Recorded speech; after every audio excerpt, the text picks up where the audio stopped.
பாபா ஓர் கருணாலயம், பாதம்தான் கமலாலயம். பாபா ஓர் கருணாலயம், பாதம்தான் கமலாலயம். சாயப்பா உறவுகள் அனைவருக்கும் வணக்கம். சாயப்பா மேல் நம்பிக்கை வைத்து அவரை நினைத்துக் கொண்டிருக்கும் உங்கள் அனைவரின் வேண்டுதலையும் சாயப்பா நிறைவேற்றுவார். நல்லதையே நினைப்போம், நல்லதே நடக்கும். என்றும் சாயப்பாவின் அருள் உங்களுக்கு இருக்கும். நம் மனதிற்கு இதமான சாயப்பாவின் இன்றைய அருள்மொழியை கேட்போமா?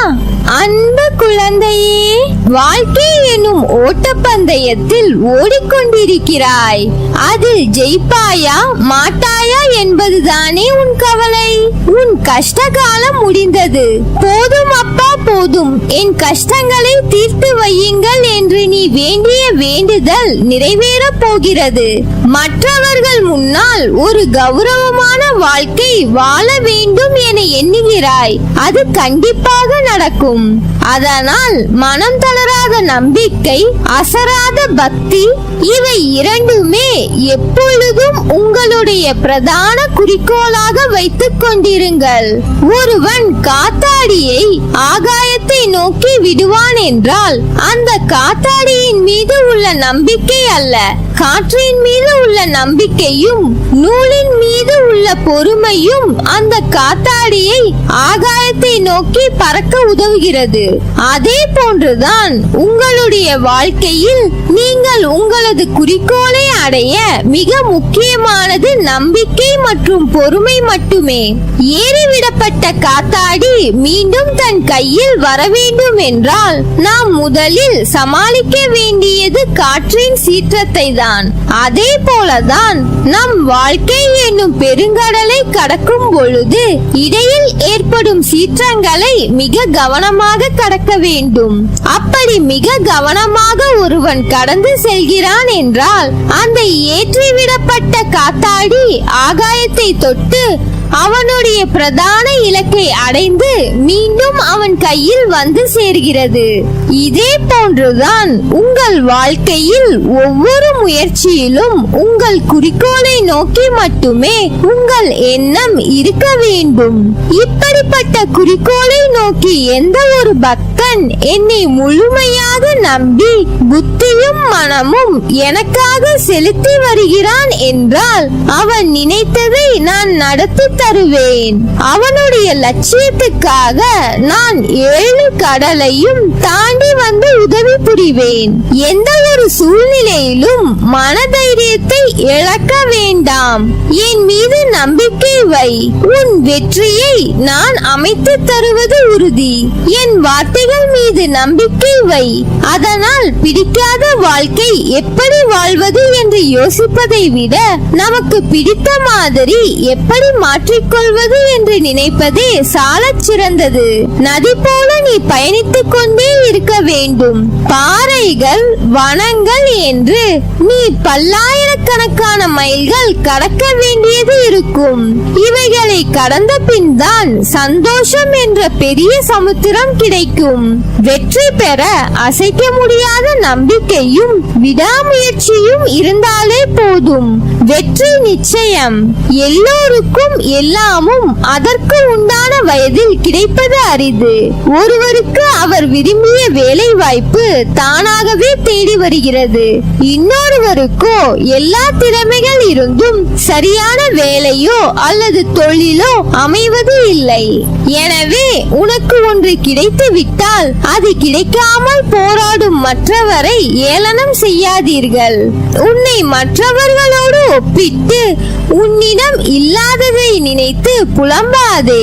எதிர்காலத்தில் நடக்க விரும்புவதை எல்லாம் கட்டுப்படுத்த நினைப்பது இயலாது. இங்கே இப்போது இப்போது இந்த நொடியில் என்ன செய்து கொண்டிருக்கிறாயோ அதை முழுமையாக விழிப்புணர்வுடன் செய். அடுத்த நொடி நிச்சயம் அழகாய் மாறும். தேவைகளை நிச்சயம் பூர்த்தி செய்து கொள்ள முடியும். ஆனால் ஆசைகள் ஓட்டை குடம் போல எப்போதும் நிறைவு செய்ய முடியாது. இதுதான் வாழ்க்கை. இதை புரிந்து கொண்டவர்கள் மட்டுமே மகிழ்ச்சியாக வாழ்கிறார்கள். எனவே கவலை கொள்ளாமல் நிதானத்தோடு நம்பிக்கையோடு உன் கடமைகளை செய்.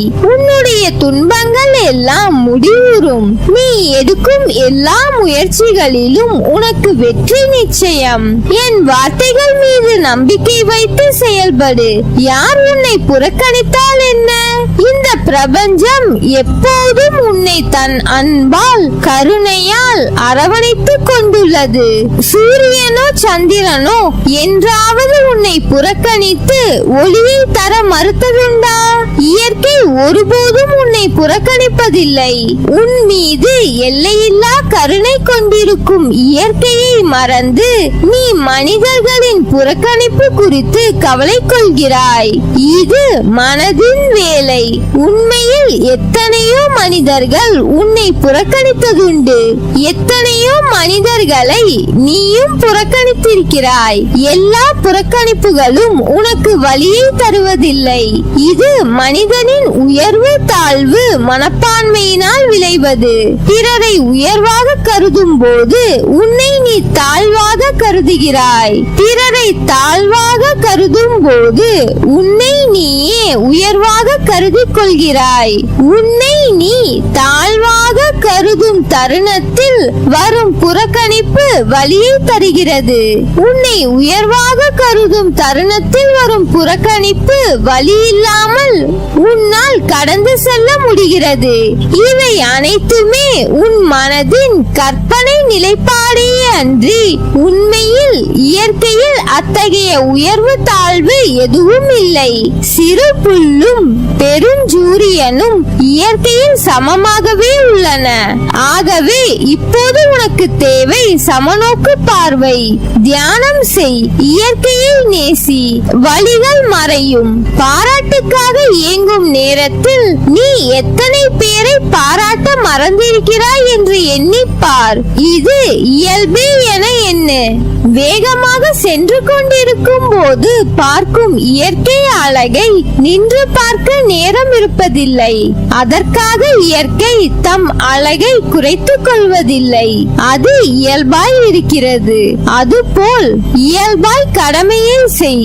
எல்லாம் மாறும். உன் மனம் மாறினால் ஒன்றை பெற சில போராட்டங்களை தாண்டித்தான் வர வேண்டும். வாழ்க்கையில் நிம்மதியான சந்தோஷமான சூழ்நிலைகள் அமைய சில மேடுகள் இருக்கத்தான் செய்யும். அதை தாண்டி மனம் தளராது உழைத்து அதற்கான தகுதியை நீ வளர்த்து கொண்டால் நிச்சயம் நீ வெற்றி பெற்று ஜெயிப்பாய். காகிதத்தின் பக்கங்கள் காற்றில் பறந்தால் பிடித்து விடலாம். தண்ணீரில் விழுந்தால் அதை உலர வைத்து பயன்படுத்தி விடலாம். இதுவே நெருப்பில் விழுந்தால் என்ன ஆகும்? அதை தான் உனக்கு அறிவுரையாக கூறுகிறேன். நிகழ்கால வாழ்வு என்பது மிகவும் முக்கியம். எதிர்காலம் நல்லதாய் அமைய வேண்டும் என்றால் நான் கூறுவதை காதில் வாங்கிக் கொண்டு உன் புத்தியிலும் மனதிலும் அதை பதித்து அந்த இடத்தில் அமர்த்திவிடு அந்த எண்ணங்களை. அதன் பிறகு உன் நிகழ்காலத்தை உணர்ந்து வாழ்வாய்.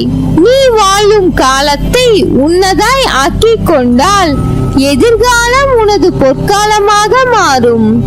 உன் வேண்டுதல்கள் எல்லாம் பலிக்கும். உனக்கு எல்லா சூழ்நிலையிலும் நான் துணை நிற்பேன். கவலை கொள்ளாதே. இந்நிலை கூடிய விரைவில் மாறும். நான் இருக்கிறேன். நிழலாக உனக்காக நீ செல்லும் இடமெல்லாம் நீ எல்லா செல்வ வளங்களையும் பெற்று சீரும் சிறப்புமாய் நல்ல பெயருடன் நிம்மதியான மகிழ்ச்சியான வாழ்க்கையை பெறுவாய். நல்லதே நடக்கும். நீ என் பரிபூர்ண அருளும் ஆசிர்வாதமும் அன்பும் பெற்ற என் செல்ல பிள்ளை.